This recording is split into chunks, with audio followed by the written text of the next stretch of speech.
Hey, what's going on, guys? So my name is Ipe and I've been making money on the internet since 2014, and today I make over 7 figures a year. And in this video I want to go over the 10 signs that you want to avoid when looking into an online business. And over the years I've tried many different ways to make money on the internet. I've realized that not all opportunities were created equal, and these are the 10 things that you want to avoid.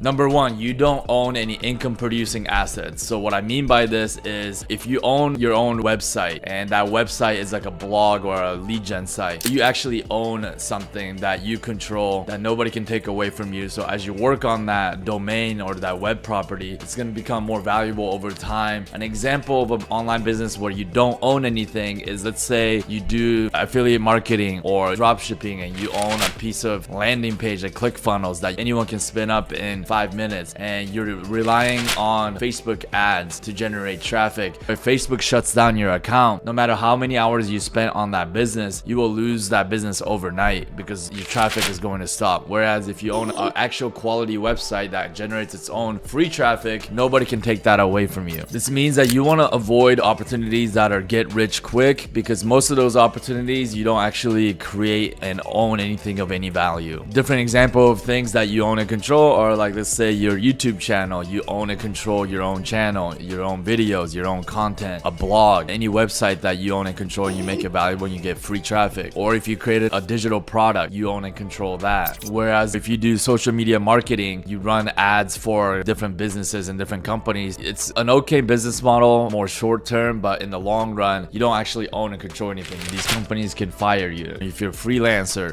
you can be fired at any time.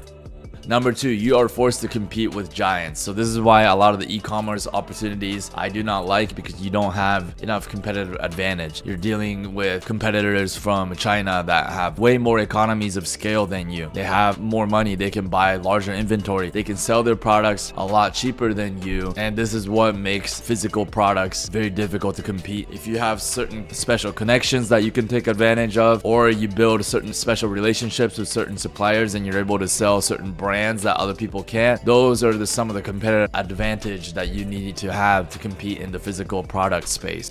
Number 3, the barrier of entry is too low, therefore it gets saturated way too quick. You want to avoid opportunities where it's so easy that anybody else can duplicate the business really quick and jump in and compete with you. For example, dropshipping, it's so easy for people to duplicate your ad in your Shopify store, because all they have to do is search that product up on Alibaba and they can start selling that product right away. They can easily copy your ad. Barrier of entry is very low, which makes dropshipping more difficult. Even if you have a winning product, you're having to compete with other people that are going to duplicate that winning formula. Also, affiliate marketing has a low barrier to entry. Anybody can get an affiliate link and start promoting it on social media or on YouTube. It gets saturated very quick. Any business where a newbie can come in and start getting sales from day one is going to have a low barrier to entry. It's going to be very saturated and competitive. If you were to try to sell an Amazon FBA product, there's more barrier to entry. You have to find the right supplier, you have to buy inventory, you have to ship the inventory to Amazon FBA warehouse, you have to run some ads, you have to get some reviews. There's a lot more steps involved. It takes at least like 6 months to get a product to generate sales on Amazon FBA. Therefore, barrier of entry is a lot higher in that business model. Same with local lead generation. It takes about 3 to 6 months to rank a website in the local search engine, which gives it that barrier of entry, which means it keeps a lot of the tire kickers out of the business, which is a good thing in the long run.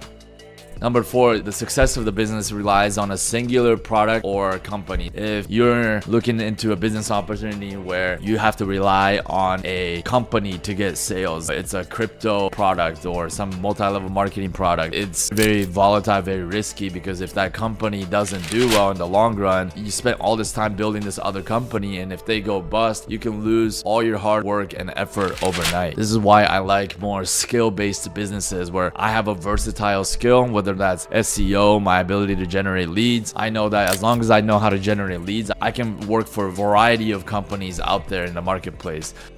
Number 5, the business model doesn't take advantage of your natural gifts. If you are not a great writer, you don't like writing, don't be in the blogging business. If you don't like being on video or in front of camera, don't be a YouTuber. So there's certain natural gifts and talents that we all have, and you have to play to those strengths as best as possible. Now, that doesn't mean that you shouldn't push yourself outside your comfort zone and go learn new skills, but there are certain things that people just naturally do not have any affinity towards at all, and so you should avoid those businesses where it's very heavy on those traits. With that being said, I never thought I want to make YouTube videos or generate leads for small businesses and talk to small business owners, but these are all skills that I learned. At least I didn't completely hate doing those things. As long as you don't hate it, you can learn to do it. Number 6, the done-for-you services. There's some businesses out there that promise done-for-you automation, YouTube automation, e-commerce automation. You have to be very careful because you're still not learning any new skills. You're relying on other companies to build the entire business for you. Oftentimes, they'll take 50% of your profit, and you have to take all the financial risks. So you're gonna have to invest 20 to 30K, for example, and they're gonna use your money, and they're gonna take their profit, so they're never gonna lose money, and they're gonna use their team to build an automated done-for-you business. And risk is just got to be careful because there's a lot of people that lost money because it never returned an ROI. This should be more for people that have more money than they know what to do with, and they're okay with risking that money. If you're somebody that's living paycheck to paycheck and you want to quit your job as soon as possible, a done-for-you service, although it may work short term, is not going to give you the financial confidence or the stability to not work for another company for the rest of your life. In order to do that, which is what we all want, we want that freedom. You don't want to work for somebody else. You want to actually invest in yourself and learn a skill set, because that's ultimately what's going to give you financial confidence when you have skills that nobody can take away from you. A done-for-you service, if your store on Amazon, for example, gets suspended, you're back to square one, and the worst thing is you're 30-40 grand poorer and you don't have any skills to go make that money back. Number 7, the service or product does not create repeat business. So things like web design, it does not create repeat business, because once you do web design for somebody, they'll pay you one time and they don't need your services anymore. So you spend a lot of time churning and burning because you have to constantly be out there prospecting and trying to find new clients. This is very tiresome, very time costly. Whereas if you can create a service where they have to keep coming back for you and keep paying you on a monthly basis, this is a lot better. This is a lot easier to get to 10K a month, because to get to 10K a month, you just need each client to pay you $1,000 a month, and you just need 10 of those clients. One of the greatest ways in which to create repeat business that I've found is to create a lead gen business where you build and rank a website and you rank it to the top of Google. It'll start generating leads. Leads are customers, right? So every business, they need to continue to get customers each and every month. Therefore, you created a product where they have to keep paying you month after month. Number 8, you want to avoid service or any product that sells for too low. This is a very simple concept, but most people miss this. You want to avoid selling offers like affiliate marketing offers. A lot of the commissions are very low. For example, Amazon affiliate program, they only pay out like 4% commission, which means you have to get a lot of affiliate sales to make any sort of income. On top of that, each product is probably gonna be worth like $50, $100. So making 4% of a $100 product, you only just made $4 for that sale. Whereas with a lead gen client, each client can pay you anywhere from $500 to $2,000 a month. So you want to avoid selling things that are too low. Even in the physical e-commerce business, you want to look for higher ticket niches, and higher ticket niches have more challenges, but you want to be able to crack those challenges. Sometimes it requires you being different from the competition, creating a unique message, speaking to a unique target audience, to a niche, and making yourself look like the expert. If you're the expert, people are willing to pay higher dollar amount to get advice or buy products from an expert, even if it is higher ticket.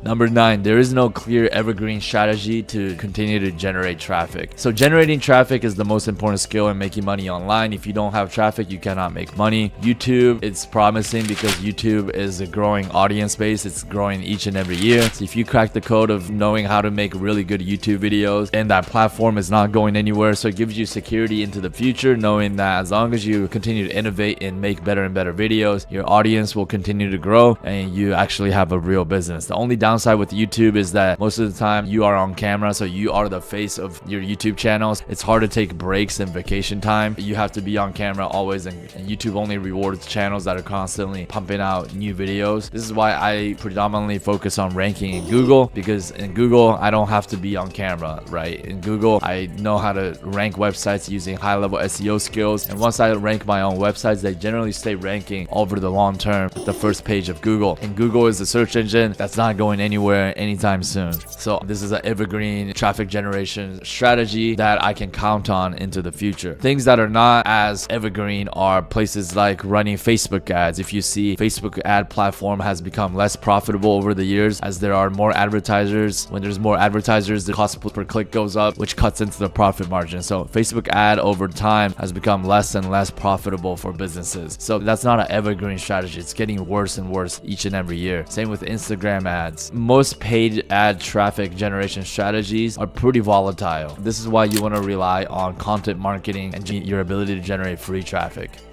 Number 10, you want to avoid businesses that rely on hype and trend to be successful. A lot of dropshipping businesses is this way. Dropshipping, it means you're going after people's impulsive purchases. So people that are scrolling on their Instagram or Facebook, you want to hit them with a dropshipping ad with a kind of like a crazy product. It's a trend or a fad, and they're impulse to buy that product. It's not like a need. You're not selling like a vacuum with dropshipping, right? Because if you need a vacuum, you're simply going to go down the street to the store, or you're going to go on Amazon and buy that vacuum. To get somebody to stop scrolling when they're on social media means that you're going after a product where they don't really need. They were not even looking for that product, but you got to interrupt them and try to get that impulsive purchase, which means dropshipping products eventually will go out of trend, go out of the fad, and it'll stop becoming profitable. So it's not a long-term business that you're building here with dropshipping. It's more of a side hustle. You do the best you can and try to rake in as much profits as you can for a couple months, and then that product dies down and you have to start over from scratch. Other businesses that rely on trend, like all the crypto stuff, relies on a trend. When it's bull market, everybody's doing well, but when it suddenly goes into the bear market, everybody's losing all their money. This is not kind of a business that you want to rely your livelihood on. This is why it's amazing to have a business, whether it's physical product or services, where those product or services are essential things that people need regardless of what's happening with the economy.